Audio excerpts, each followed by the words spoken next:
The entire dwarf race was a mistake.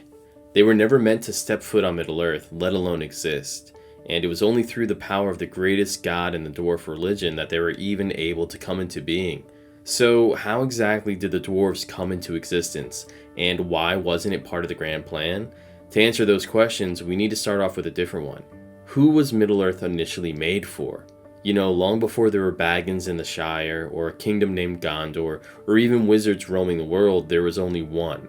His name was Eru Ilúvatar, and he was the guy who created the entire universe. His first act was to make an entire host of heavenly creatures known as the Ainur. Now, I know a lot of you guys know this story already, but let me retell it for those who don't. His first act was to make an entire host of heavenly creatures known as the Ainur, and later, the elves and men of Earth would know these beings as gods, powerful, creative, and sometimes destructive forces of nature. But before the creation of the universe, and before the creation of Earth itself, which was known as Arda in Tolkien's writings, these Ainur resembled angels in both function and form. Now, the important part of these Ainur, and why they're so deeply connected with the dwarves, is there was a very special member of their order who would later go on to actually create the dwarves.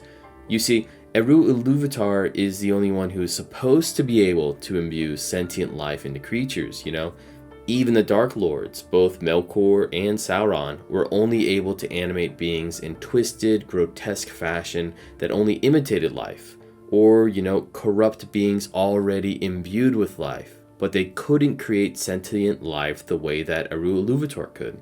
That was a unique trait of the one creator of the entire Tolkien universe. But there was one member of the Ainur. Again, that's the name for the angelic creatures that were created before anything else. There was one member of that order who just couldn't wait for the birth of elves and men. He wanted to have children to teach his art and crafts to, so he tried to do the very thing he knew he couldn't.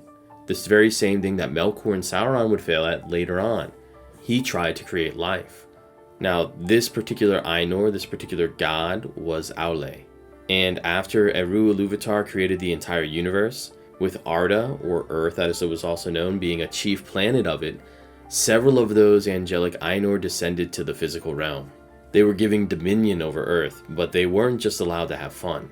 They had a very specific mandate. The world of Arda was in a raw, primeval state, and it was the job of the Valar to cultivate it, to take care of it.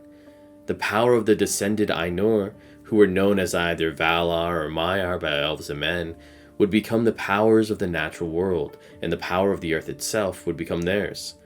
Again, you might be asking, well, how does this relate to the dwarves? Well, among the Valar, the angels who descended to earth, came Aule. He was one of those original Ainur, but he was a pretty unique one. Every member possessed their own unique traits. In fact, every Ainur was originally just a thought from the mind of Eru Ilúvatar that sprouted and was given its own independence. And when we look at Aule, we can see that he comes from the part of Eru's mind that was obsessed with constructing things. Aule loved raw materials, the dirt, mud, and stone that made up the earth. Aule wanted to know how to craft these things into beautiful works of art and functional crafts.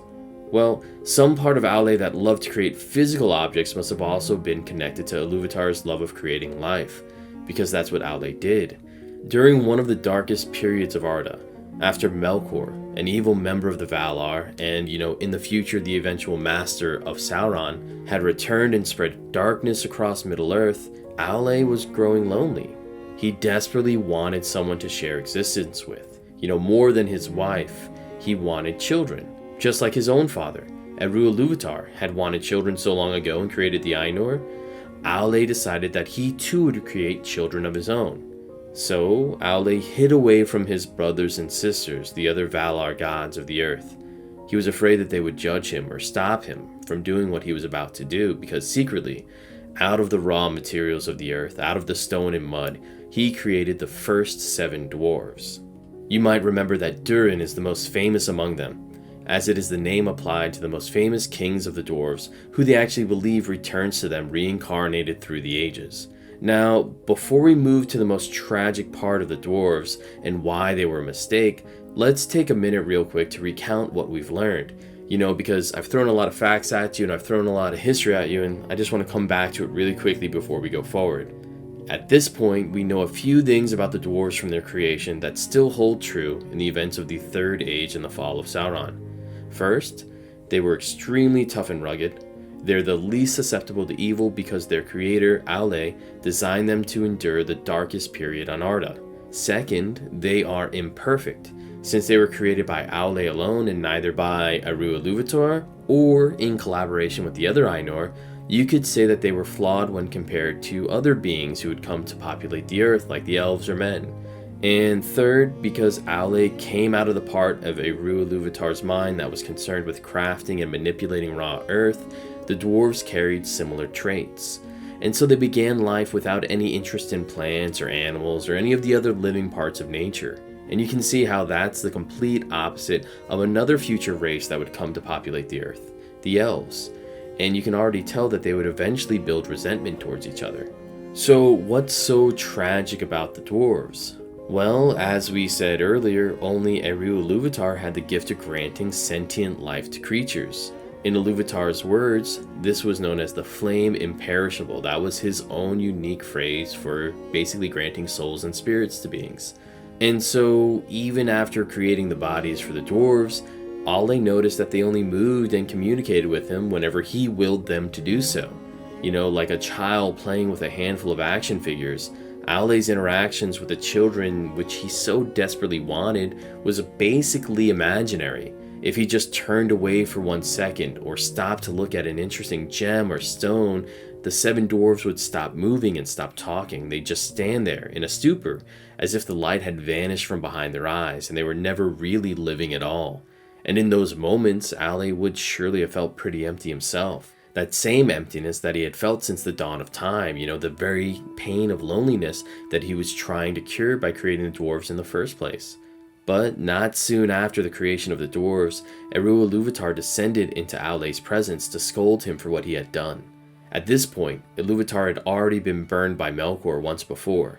Melkor was another son of Eru, and he was also a fellow Valar, meaning a brother, a sibling to Aule. And since his birth, he had tried everything to corrupt Eru's vision for the universe, and it was Melkor's evil that had caused the world of Arda to fall into darkness in the first place.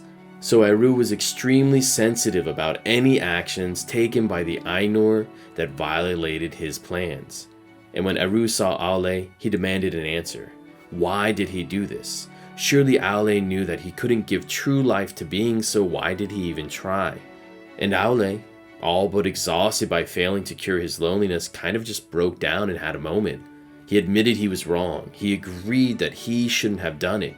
But Aule reminded Ilúvatar that he himself was born of the same part of Eru's mind that loved creating. This is what Aule said specifically.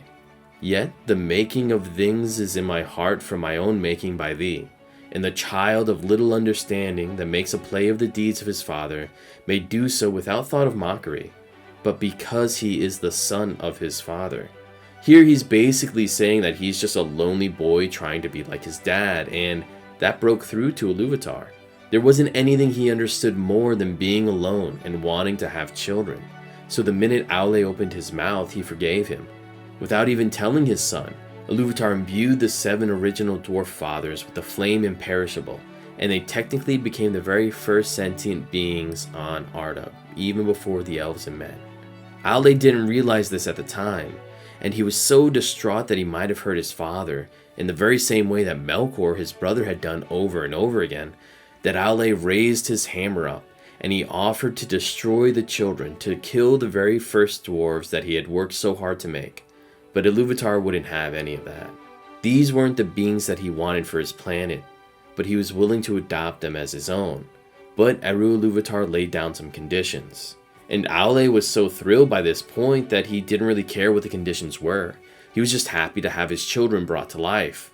But it's important to note them because these limitations would have a significant impact on the lives of dwarves through the ages. First, the original plan for Arda was that the elves would be born first and then the men, several millennia later.